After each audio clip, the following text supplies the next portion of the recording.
Ladies and gentlemen, good day and welcome to HDFC Limited's Q1 FY23 earnings conference call. As a reminder, all participant lines will be in the listen-only mode and there will be an opportunity for you to ask questions after the presentation concludes. Should you need assistance during the conference call, please signal an operator by pressing star then 0 on your touchtone phone. Please note that this conference is being recorded. We have with us HDFC's Vice Chairman and CEO, Mr. K.K.M. Mistry, Managing Director, Ms. Renu Sood Karnad, Executive Director, Mr. V.S. Rangan, Member of Executive Management and Chief Investor Relations Officer, Mr. Conrad D'Souza, and General Manager, Ms. Anjali Tarapore.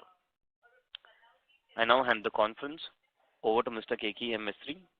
Thank you, and over to you, sir. Well, thank you very much, and good afternoon, everyone. At the outset, I would like to welcome all of HDFC's earnings call for the first quarter of the current financial year. The Board of Directors at its meeting held earlier today approved the financial results for the quarter ended June 30th, 2022, which were subjected to a limited review. Let me start with outlining a few developments in the economy over the last 3 months which have a bearing on the corporation. The Monetary Committee at its meetings held in May 2022 and June 2022 respectively increased the policy repo rate by an aggregate of 90 basis points. This was mainly on account of the uncertainty in the inflation trajectory. As a result, there has been an uptick in interest rates, consequent to which we have increased deposit rates as well as rates on our loan products. As we will discuss later, the interest rate actions have had a short-term impact on both net interest income and net interest margin during the first quarter. In July 2022, the RBI increased the limit of external commercial borrowing under the automatic route from $750 million to $1.5 billion this year.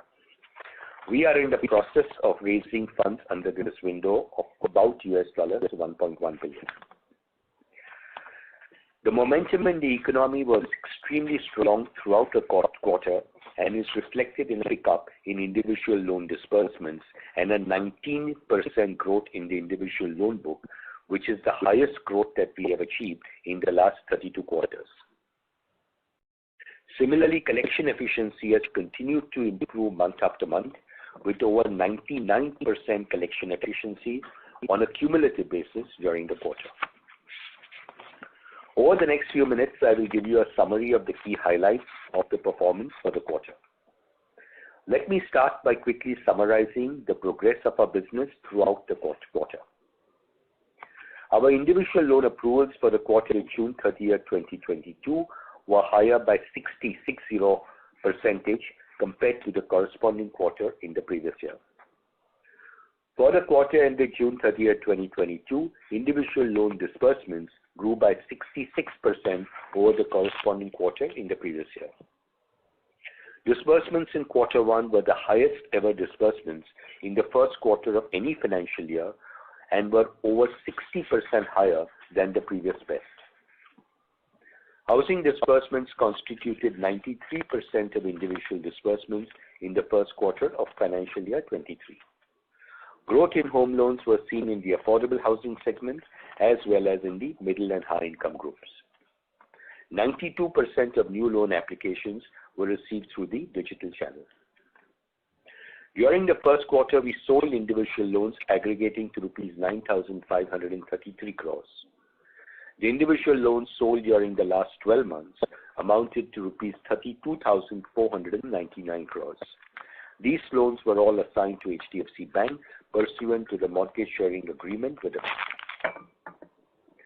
Individual loan book growth on an AUM basis was 19%. If the loans amounting to rupees 32,499 crores had not been sold during the preceding 12 months, then the growth in the individual loan book would have been 28%. This is the highest percentage growth in the individual loan AUM in nearly 8 years. Our individual loan book increased to rupees 4,47,402 crores, a growth of 19% over the previous year. In addition to this, the individual loans sold by the corporation and outstanding as on June 30, 2022 amounted to rupees 88,856 crores. HDFC continues to service these loans.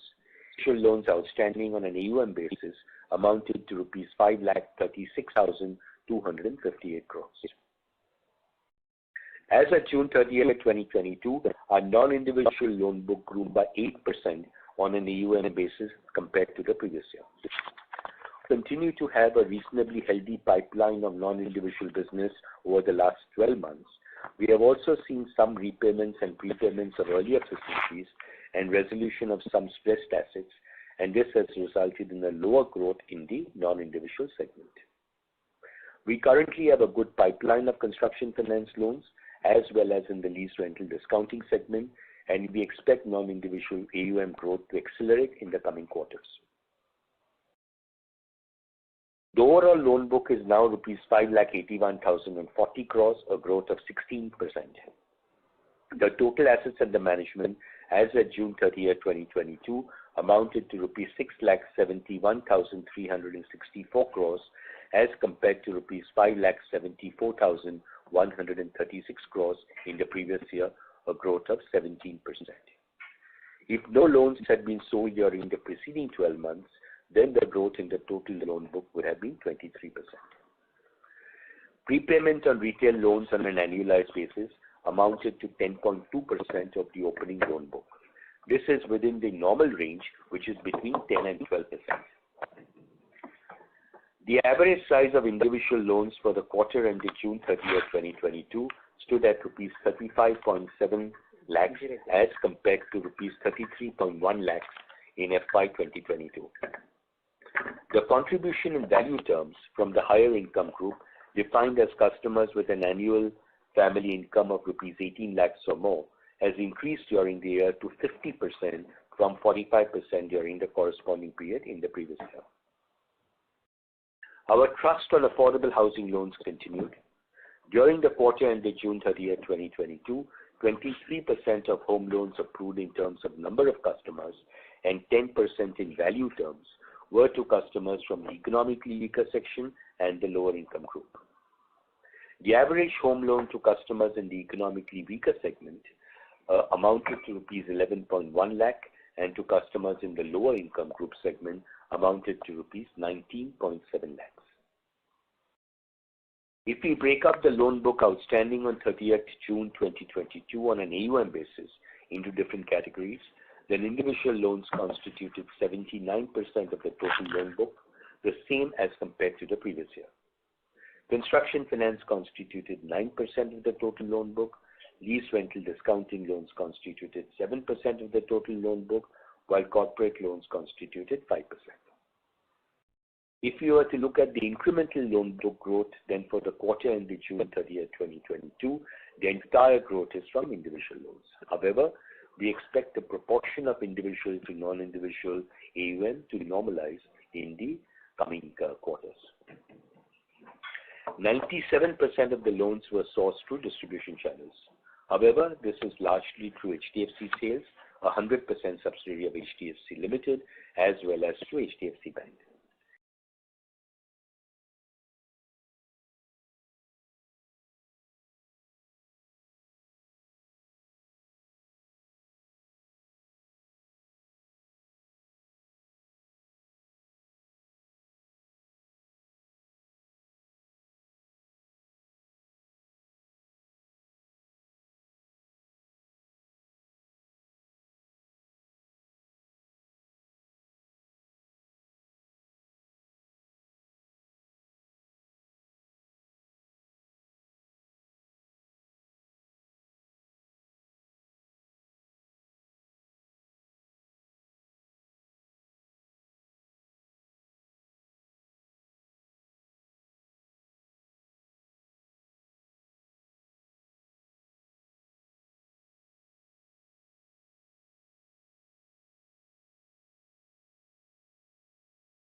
acquisition, which is the price we had paid while making those investments.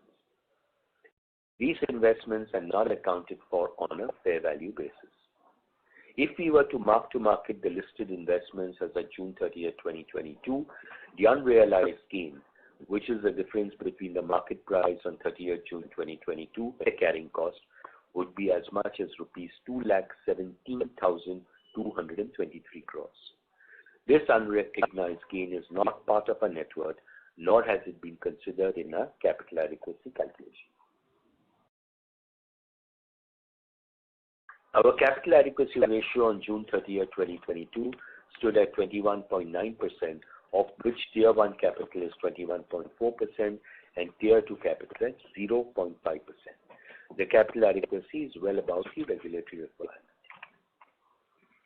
Dividend at rupees 30 per equity share of rupees 2 each for financial year 2022 was approved by the shareholders at the annual general meeting held on June 30th, 2022 and has been accounted for in the first quarter. At this stage, it is important to talk about the return on equity. Under the Ind AS accounting requirements, net worth includes certain items which do not form part of Tier 1 capital under the prudential regulations.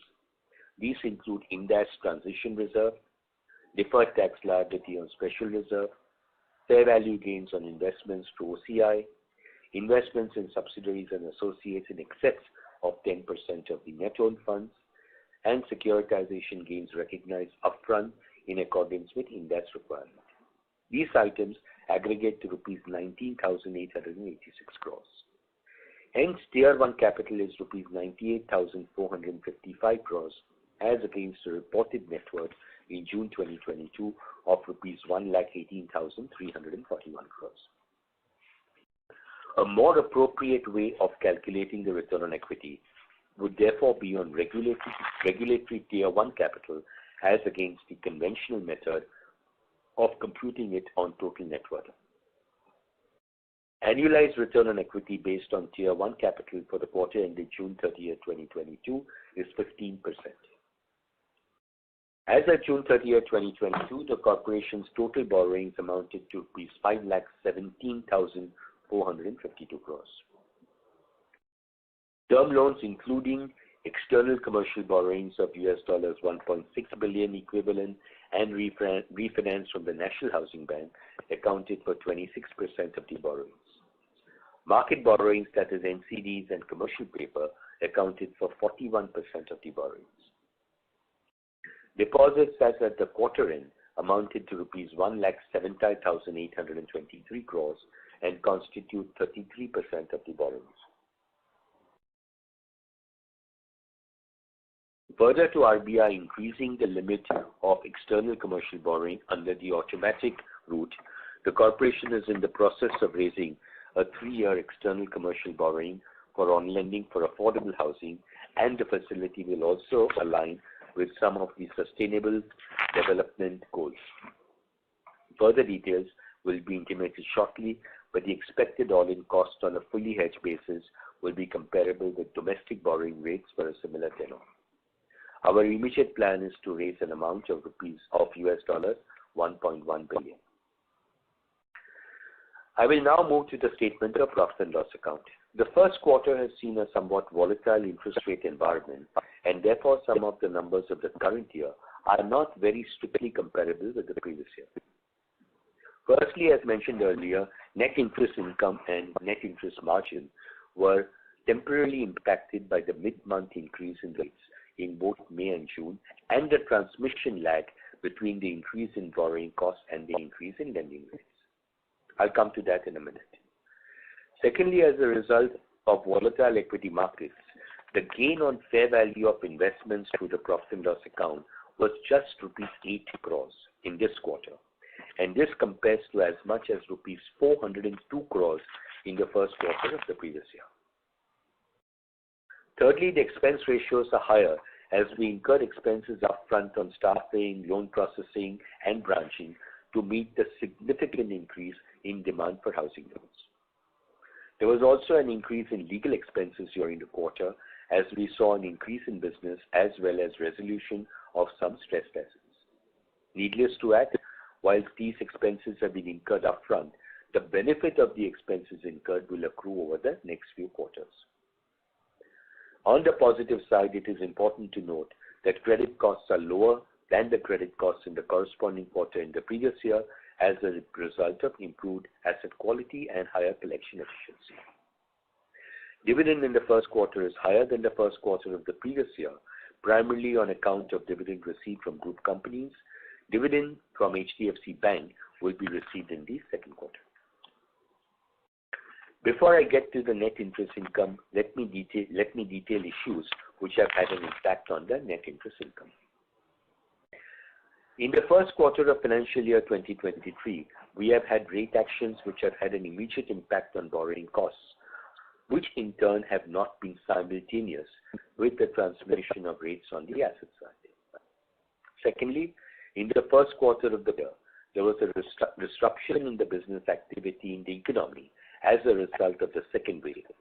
As a result of ample liquidity in the system during quarter one of last year, the overnight interest rate swap, which is the OIS rate on which some swaps are benchmarked, dealing from the reverse repo rate, and was lower by up to 40 points during that quarter.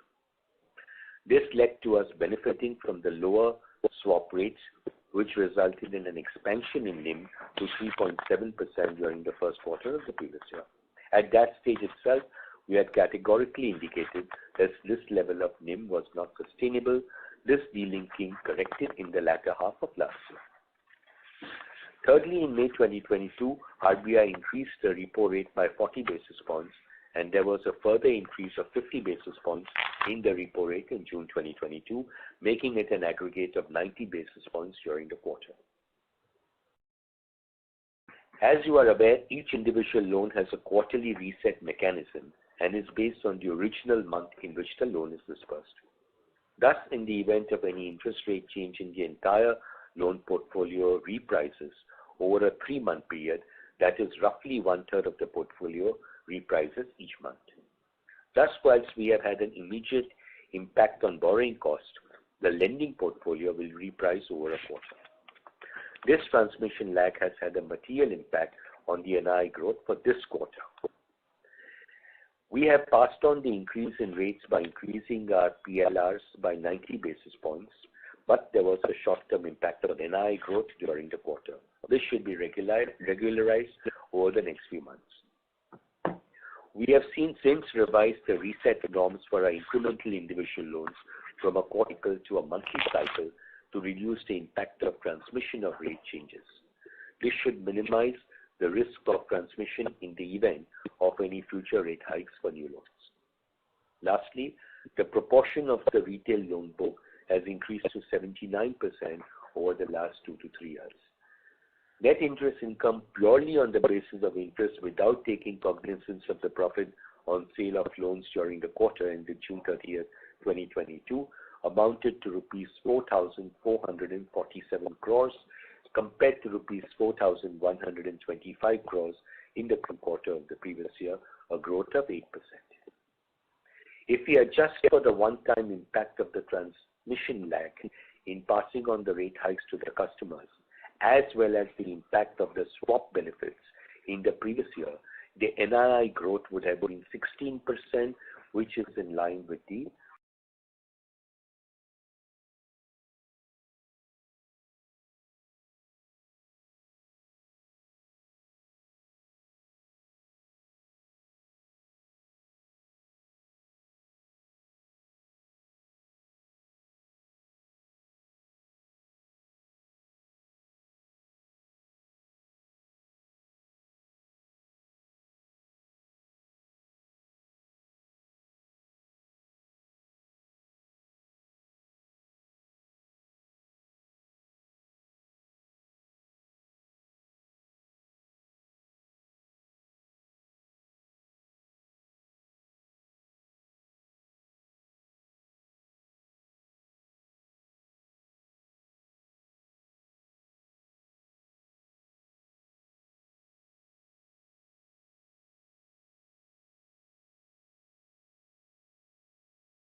6 months, as well as the increase in the branch network to cope up with this higher volume.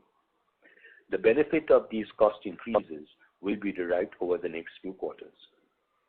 Increased legal costs also contributed to the increase in the cost-income ratio. We expect the cost-income ratio to remain in single digits for the year. For the quarter ended June 30th, 2022, the standalone profit before tax was rupees 4,590 crores compared to rupees 3,905 crores in the first quarter of the previous year, a growth of 17.5%. Tax provision during the first quarter amounted to rupees 921 crores compared to rupees 904 crores in the first quarter of the previous year. The tax rate for the quarter was 20.1% compared to 23.1% in the corresponding quarter of last year. The tax rate is lower than the previous year as dividend earned from group companies is set off against dividend paid by the corporation, and hence the dividend income is tax-free. The standalone profit after tax for the first quarter stood at rupees 3,669 crores compared to rupees 3,001 crores in the first quarter of the previous year, resulting in a growth of 22.3%. Pre-tax return on average assets was 2.9%. Post-tax return on average assets was 2.3%. The basic and diluted EPS on a face value of 2 rupees per share was rupees 20.2 and rupees 20.1 respectively. The consolidated profit before tax for the first quarter stood at rupees 6,544 crores as compared to rupees 6,295 crores last year. After providing rupees 970 crores for tax, quarter one last year was 984 crores, the consolidated profit after tax for the first quarter stood at rupees 5,574 crores as compared to rupees 5,311 crores. The profit attributable to the corporation was rupees 5,308 crores as compared to rupees 5,041 crores in the corresponding quarter. As of June 30th, 2022, the corporation had 3,766 employees. Those total assets per employee stood at rupees 169 crores per employee compared to rupees 164 crores in the corresponding period of the previous quarter. Annualized net profit per employee was rupees 3.9 crores compared to rupees 3.6 crores during the first quarter of the previous year. Let me spend a couple of minutes to give you an update on the merger. As you are aware, on April 4, 2022, the Board of Directors of HDFC Limited and HDFC Bank approved a composite scheme of amalgamation of HDFC with HDFC Bank, subject to requisite approvals from various regulatory and statutory authorities, respective shareholders, and creditors. Upon the scheme becoming effective, subsidiaries associates of the corporation will become subsidiaries associates of HDFC Bank. HDFC Bank will then be 100% owned by public shareholders, and existing shareholders of HDFC will own 41% of HDFC Bank. Both the stock exchanges, NSE and BSE, Pension Fund Regulatory and Development Authority, and RBI have accorded no objection for the merger. The application has been made to the CCI, to the Competition Commission, and we are awaiting approvals. HDFC's distribution network spans 695 outlets, which include 214 offices of HDFC's wholly owned distribution company, HDFC Steel Limited. HDFC covers additional locations through its outreach program. We continue to engage deeply with all our stakeholders on ESG. Our disclosures and reports are on our website.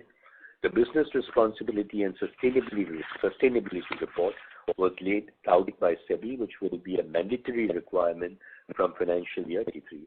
On a voluntary basis, the corporation has prepared this report for financial year 2022, and the same is hosted on our website. The integrated report for the year ending March 2022 has also been released and is hosted on our website. For further information on ESG related queries, you may engage with our investor relations team, Anjali and Conrad. During the period, the corporation's corporate social responsibility activities focused primarily on COVID-19 relief, health sanitation, education and livelihoods. Additionally, our support for the specially able cut across all our focus areas. CSR activities were conducted either directly or through the H.T. Parekh Foundation. The CSR spend during the quarter was rupees 75 crores. The above are some of the highlights of the results for the quarter ended June 30th, 2022. Before I conclude, I would like to wish you good health and all the very best. Please stay safe. We can now proceed to question and answers. I would request you to confine your questions to the financial results and to introduce yourself and be brief with your questions. Thank you very much. Thank you very much. We'll now begin the question and answer session. Anyone who wishes to ask a question may press star and one on their touchtone telephone. If you wish to remove yourself from the question queue, you may press star and two. Participants are requested to use handsets while asking a question. Ladies and gentlemen, we'll wait for a moment while the question queue assembles. Participants, you may press star and one to ask a question. First question is from the line of Suresh Ganapathy from Macquarie Capital. Please go ahead.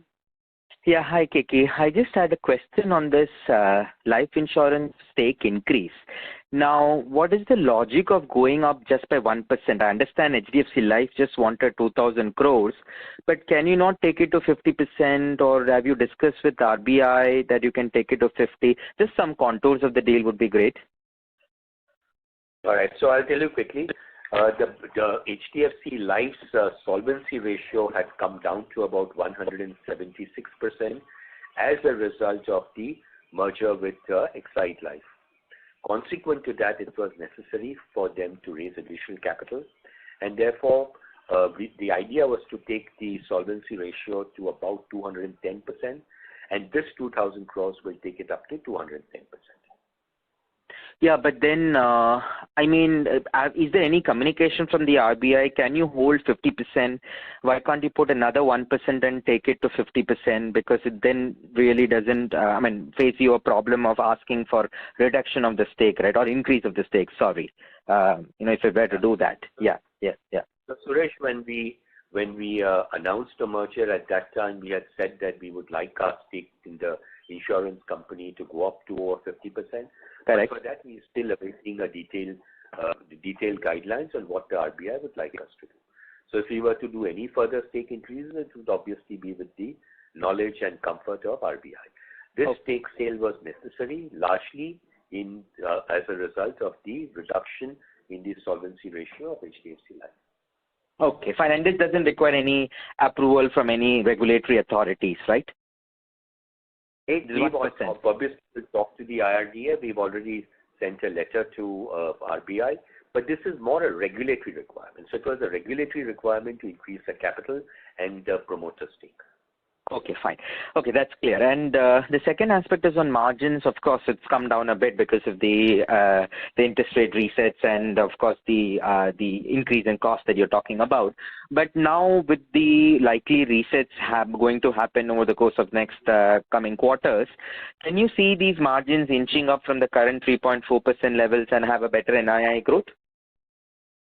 I would certainly expect the NI growth to go higher as the quarters progress. I mentioned that in my opening remarks also. The NI growth was in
I would say a double-digit growth is something which is very much on the cards as the year progresses. Thanks, Keki.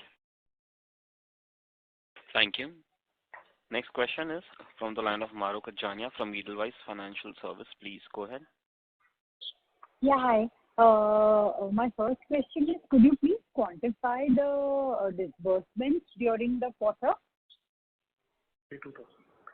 The disbursements during the quarter were a little over 42,000. 42,000. Individual? Yeah. Individuals, yes. Individuals. Okay. Got it.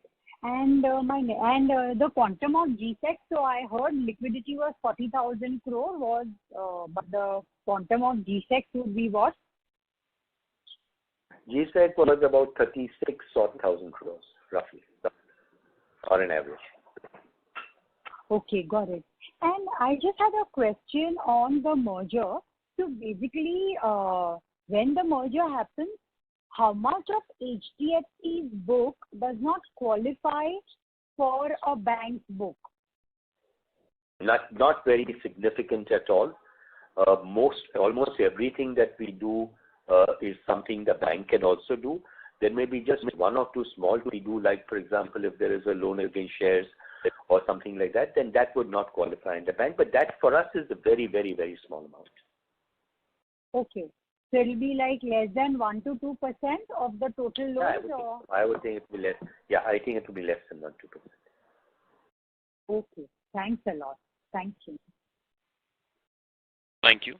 Participants, you may press star and 1 to ask a question. Next question is from the line of Kunal Shah from ICICI Securities. Please go ahead. Yeah, hi. Thanks for taking my question. So now, firstly, with respect to this repricing, just taking the question forward. So in terms of the rates, it's fair to assume that we would have also passed on 90 odd basis points looking at the increase which has been there. I mentioned that. That whatever has been the rate increase by RBI has been fully passed on to consumers. But the effect of those rates comes through over a period of 3 months, as you are aware in the agreement. True. So this, when we have to fairly look at it in terms of the repricing, okay, because I think on the non-individual side, we have already increased the rates earlier as well. So if I have to look on the overall pool, okay, how much would get repriced over maybe a month? Maybe you said like you have moved it to monthly reset as well to benefit, say, from this transmission. So how much of the overall book would get repriced? And would it be fair to assume that on the borrowing side, given the way MCLR hikes have been, and for particularly for our deposit hikes have been, that would be relatively lower than the rates which we have increased on the lending side? Well, first of all, the rates that we have increased on the lending side is equivalent to the increase in the interest rates in the system by RBI. We've increased our we call it retail prime lending rate. We've increased that by 90 basis. Yeah. Now, when we increase the rate, the customer's rate gets repriced every 3 months. You must be aware of that.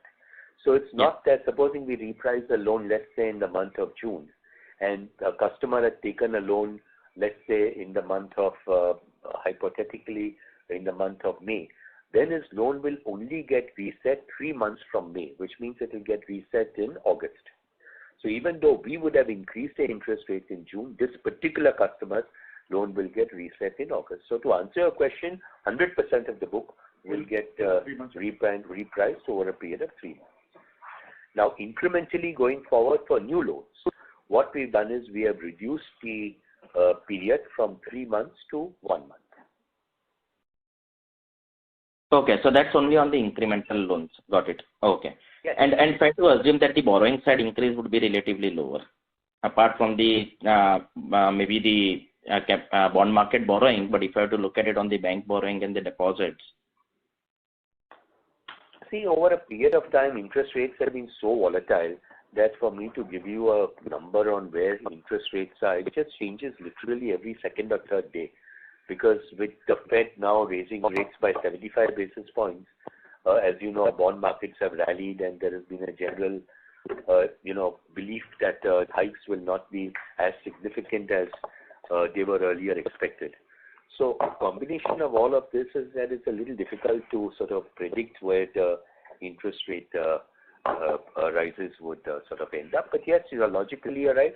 Deposits, whilst we've increased rates, the rate might be almost similar or a little less than the rate, the increase on the lending side. Okay. And on restructuring, so restructuring book still seems to be flat. So just wanted to understand, is it like the regular, because you mentioned 98% is also individual within this. So are there repayments which are coming through? But somehow I think it was like last quarter also it was 0.8, this quarter it is 0.77. And when do we see the repayments coming through for this entire restructured loan? No, one second. So Kunal, to make you understand, repayments are coming every day. Normal installment payments will be coming through, yeah. But what is happening is that the 0.8 will come to a lower number as the loan gets fully paid off. So loan is not necessarily going to get fully paid off unless it gets prepaid. That number would not necessarily come down, even though the payments are on track. So when I talk of this 99% plus collection efficiency on a cumulative basis, it obviously takes into account all the restructured loans. Yeah, no, on principal moratorium, so once that's over, you will get some payment towards the principal as well, and we should see that proportion coming down, yeah? Yeah, so Kunal, we do report it, and I think if you look at the March numbers, and I think again it will be there in the September results, you will see what proportion of these this portfolio has slipped into NPA. But the number is very, very low. So which means money is coming as per the restructured payment plan. And also the borrower is making the payment for the EMI. The borrower is paying an EMI, an equated monthly installment, which has a principal component. Yeah, sure. Yeah, so that's maybe the question was maybe when should we actually see it coming off a bit. No worries, I'll take it offline from Conrad as well. And couple of data points. So one is now, where do we stand in terms of LCR? We are at 71%. 71. We are at 71%. We are at 71%. The regulatory requirement, however, is lesser. The regulatory requirement at this point of time stands at 60%. So we are about 11% higher than what is required by regulation. And last quarter it was 80. Last quarter was... Kunal, this percentage changes on a daily basis depending on maturities.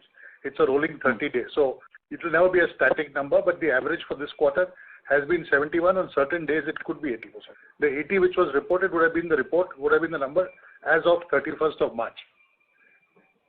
Got it. Okay. And any write-offs during the quarter? Quantum of write-offs?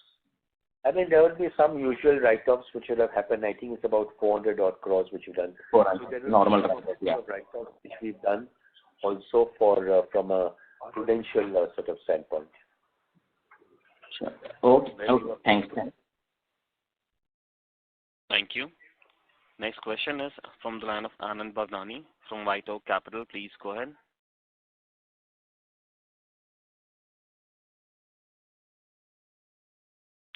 Anand, may I request to repeat your line? Thank you. Thank you for the opportunity.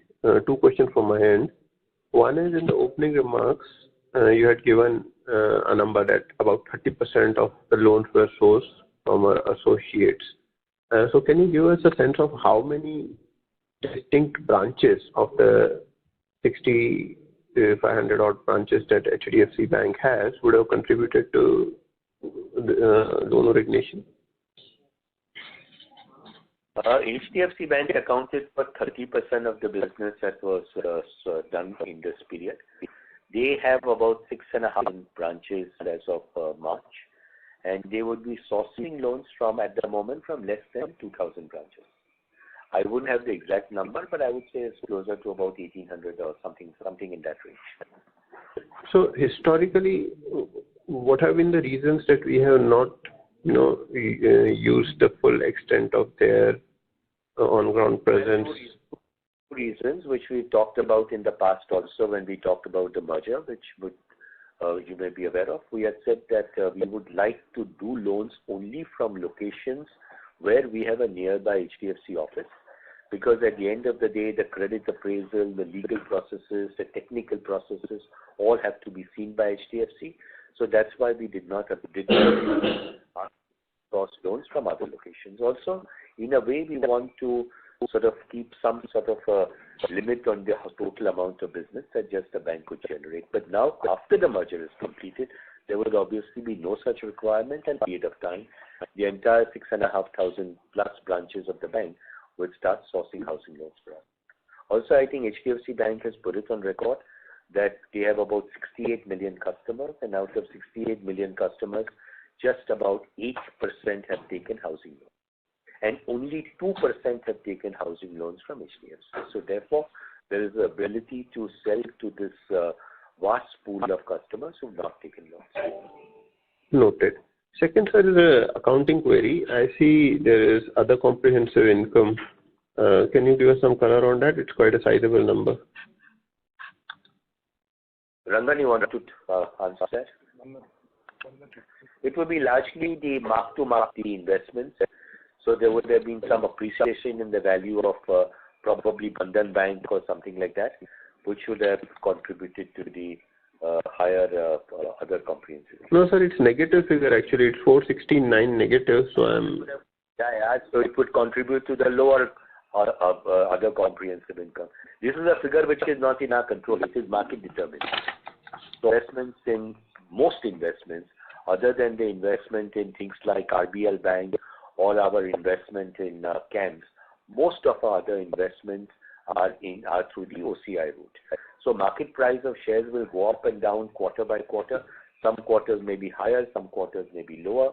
So this is only a reflection of that, nothing else. Sure. It's market price related. You will also see that there are certain investments like CAMS and RBL Bank where we take the mark-to-market gain or loss to the profit and loss account. And there, as I mentioned earlier, against a gain of over 400 crores last year's first quarter, this year's gain has been only 8 crores. And this is because of the obviously that you see in equity markets. Now, next quarter, this number could be higher or lower, we don't know. Based on the way markets have been over the last few days, if that trend continues, obviously it will be a lot higher. Sure. And sir, in terms of preparation for merger, any color that you can give us? I've already updated you on the process that was followed and the approvals that there's competition commission we've applied. We hope to get the approval soon. Noted. And in terms of operations, currently, have you changed anything on ground operations? At the moment, nothing. We continue to do businesses. Sure. Thank you, sir. All the best. A request to all the participants, please restrict to 2 questions per participant. If time permits, please come back in the question queue for a follow-up question. The next question is from the line of Nidesh Jain from Investec. Please go ahead. Thanks for the opportunity, sir. The 2 questions.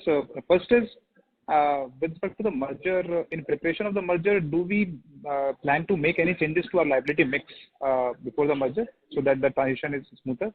And if yes, what would be that be and how it will impact our cost of funds? And secondly, on HDFC Life, sir, is there any clarity that after the merger, how the regulator will look at our stake in HDFC Life, which is being less than 50%? And are there plans to increase the stake to more than 50%, which will take away the supply overhang, which the stock may have? I had mentioned this in response to a question which I think Suresh Ganpati had asked, that why don't we increase our stake to 50%? The reason is that today the 2,000 crores of capital we put into the insurance, or we plan to put into the insurance company, is largely a result of the fact that from a regulatory standpoint, their solvency margin has come down, and we would like that number to go up to over 200, closer to 210%, which is why we are putting in 2,000 crores. We have not yet got any confirmation from RBI regarding whether we can take our stake up to 50%, but that has always been our request. Sure, but I think that you have to take a stake more than 50%, right? Probably close to 50, 52. Our request to RBI is to take it up toward 50%. We had mentioned this when the call after the merger announcement. Sure. And sir, any adjustment to the liability profile before the merger? Very honestly, nothing significant. The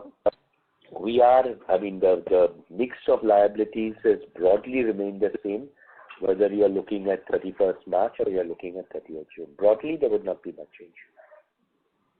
Sure.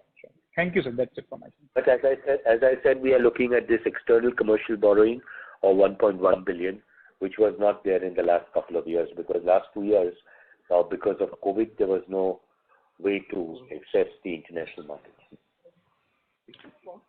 So that has nothing to do with the merger. That's nothing to do with the merger. Thank you. Next question is from the line of Nischint Chawate from Kotak Securities. Please go ahead. Hi.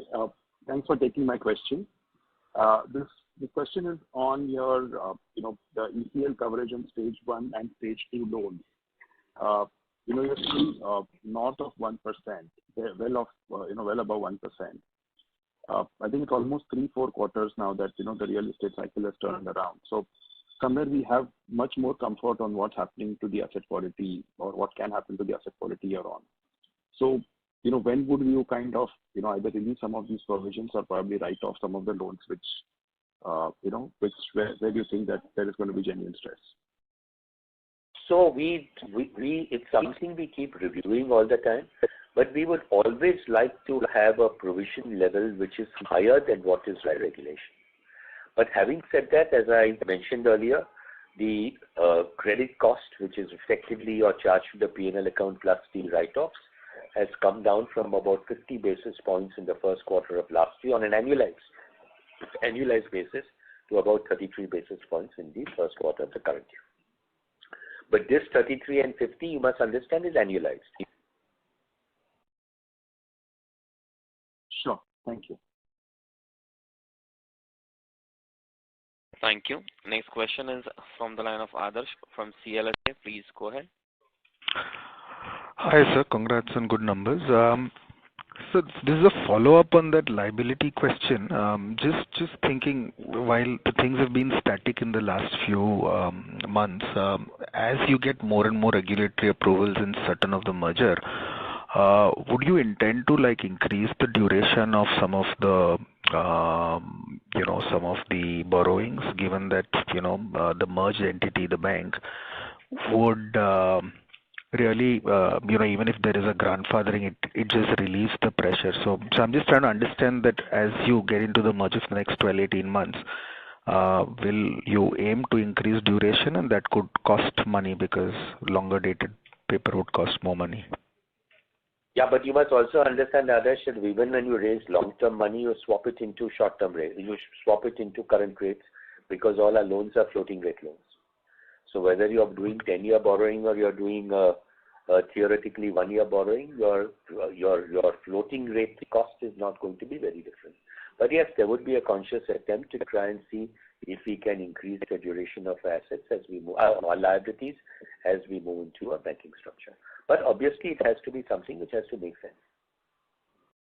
Rangan, if you're there, can you add anything?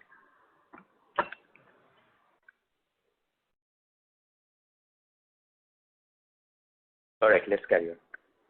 Yeah, sir. So I understand the swap part. So you're saying that most likely it should not affect margins in the interim period because you will swap it. No, it would not. It would not. I mean, we don't need fixed rate funding for long term. We need floating rate funding. So whilst we can extend the duration of our loan, it would not add to an increase in the borrowing cost. Perfect. No, so that's good enough. Thanks and all the best. Thank you. Thank you. Participants, remember press star and 1 to ask a question. Next question is from the line of Abhijit Tibrewal from Motilal Oswal. Please go ahead. Yes, thank you for taking my questions. Just 2 questions again, kind of going back to the transmission. I think that you kind of explained the transmission of higher borrowing costs by increasing lending rates. So if from what I understood, if it is right, from the back book, I mean, individual retail loans will kind of get repriced every 3 months. But on incremental lending, you have now kind of reduced the repricing frequency from 3 months to 1 month. So is the understanding right that...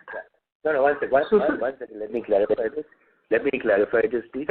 I said 3 months, yes, 3 months, but it's not that every borrower's loan will get repriced on any particular date. The repricing happens 3 months from the date that they taken the loan. So some people's loans will get repriced in May, some months will get repriced in June, some months will get repriced in July, and over a period of 3 months, the entire book gets repriced. And yes, now we have moved it incrementally, where we will do it on a monthly basis. So this works both ways. When interest rates go up, it increases your cost. When interest rates come down, it benefits you. So that this, reduction from 3 months to 1 month, because it has been done only on the incremental lending, does it still kind of leave you open to that transmission lag, given that there are wide-ranging expectations of another 50 to 75 basis points increase in repo rates during the course of this fiscal year? Yeah. So on the back book? The bulk of it has already happened. The 90 basis points rate increases happen in a very short period of time. Personally, I don't believe that you will see a similar kind of an increase in the coming quarter. It will be more sort of extended over a sort of a longer time frame. But technically, very technically speaking, you are right. Duration of housing loans is about 5 years. And if all incremental loans that would have been given from the date we have repriced, we've changed this rule, which is about 3 months ago, will get repriced immediately. Abhijit, if I may just add, this what KK has been mentioning pertains to the retail loans. As far as the wholesale loans are concerned, they do get repriced on a monthly basis even today. Sorry, I should have mentioned that. Yes. I think, yes, that's clear. Thank you so much. And second question that I had is, right now, when this, interest rates are rising and you are increasing the lending rates, is the first thing that we do is kind of try to extend the tenure of the loan, to the extent permissible. Maybe maximum tenure of 30 years, maximum age perhaps of 60 years for an individual. Is that the first thing that we do, or are we kind of also increasing the EMIs? And maybe a related question to this is, let's say if there is another 50 to 75 basis points increase in repo rates during the course of this year, and consequently if they are kind of passed on through an increase in your retail PLR, can it kind of lead to higher delinquencies maybe in the second half of the year? I can give you, based on past experience, this is not the first time that we've seen sharp increases in interest rates. We have seen sharp increases in interest rates happen. 2013 was one example, and then there are many more where I can't really recall the year. What happens is, whilst the housing loan on an average has a term of about 12 or 13 years, 1-3, at the time of origination, the actual duration of a housing loan is about 5 years. So it never runs to the full 12 or 13 term as originally as is originally fixed. There are two reasons for that. One is all loans are amortizing loans. So the moment you get your loan, you start paying back an installment, and that installment has got a principal component. So with every passing month, the outstanding amount of the loan keeps declining. This is number one. Number two is the fact that people tend to prepay loans. I mentioned that in my opening remarks that we had about 10.2% of our loans prepaid ahead of schedule during the course of 10.2% is on an annualized basis, but 10.2% is the prepayments that we saw in the first quarter annualized. Now, these prepayments are not because there are full prepayments or someone refinancing these loans or anything of that sort. The bulk of these prepayments happen because people in India continue to remain reasonably debt averse. A lot of people come ahead of time and make a part prepayment of the loan to reduce the term of the loan or to reduce the amount of the loan or whatever. So it's a very common practice. So in this particular instance where we were changed, initially it would be a change in the term. So it would go up initially from say 5 years to say 5.5 years or whatever happens because of the 90 basis points increase. But in every single case, not without exception, the loan is looked at from certain parameters. If the increase in the term is such that we are uncomfortable, or if the increase in the term takes him beyond a certain age, then we will ask the customer to we will make the customer's EMI higher and get him to pay a higher amount. This is a trend which has been going on now for the last 25 years, and we've never seen any increase in PLs as a result of the term getting up. And this is useful, and just a follow-up question here. Yeah, please go ahead, please. Yeah, go ahead. So, I had a follow-up question here. So, if we kind of increase the tenure, this tenure can be increased without taking explicit consent of the customer, right? This tenure can be extended to keep the EMI the same. Yeah, all that is built into the agreement. But case by case, if we find that there is any discomfort we have, as I said earlier, because the term has gone higher or because, beyond our comfort or because of whatever reason or the age of the customer, then we would just automatically increase the EMI and the customer would pay a higher amount going forward. Thank you. This is very, very useful, KP, sir. And all the very best. Thank you. Thank you so much. Thank you. Thank you very much. And I'll hand the conference over to the management for closing comments. So I don't really have any closing comments. I've already made all my comments. Only I would say is that the NI reduction or the lower growth in the NI was largely a function of the transmission lag. And as the year progresses, this transmission lag will start sort of reducing, and we would expect. And as I mentioned earlier, if we were to adjust for the transmission lag and we were to adjust for the higher NIM in the previous year because of the reasons I mentioned, delinking of the reverse repo rate, then the net interest income growth would have been 16%, which is in line with the loan book growth.